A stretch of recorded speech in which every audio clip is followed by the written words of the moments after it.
এনেকুৱা সৰু সৰু কিউট বস্তু কাৰ ভাল নালাগে হয়নে? তাৰ উপৰি এইবোৰ হৈছে কাঁহ আৰু পিতলৰ। এনেকুৱাবোৰ বস্তু পাবৰ কাৰণে আপোনালোক যাব লাগিব আমাৰ নগাঁৱত থকা তপোধন ভৰালি আৰু বিভু ভৰালি। ইয়াত আপোনালোকে সকলো ধৰণৰ কাঁহ আৰু পিতলৰ বস্তু পাই যাব। আৰু ইয়াত ৰুম ডেকৰৰ কাৰণে ইমান ধুনীয়া ধুনীয়া বস্তু আছে। সকলোবোৰ মই লওঁ লাগিছে, কিন্তু সকলোবোৰতো ল'ব নোৱাৰি।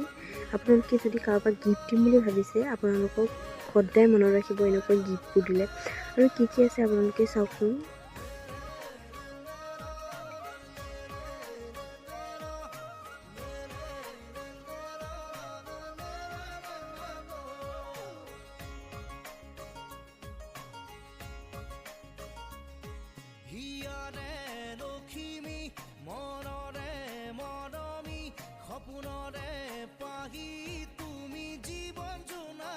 মই আপোনালোকক যিমানখিনি পাৰোঁ দেখাব চেষ্টা কৰিলোঁ। বাকীবিলাক চাবলৈ হ'লে আপোনালোকে ভিজিট কৰিব লাগিব তপোধন ভৰালি আৰু বিভু ভৰালি।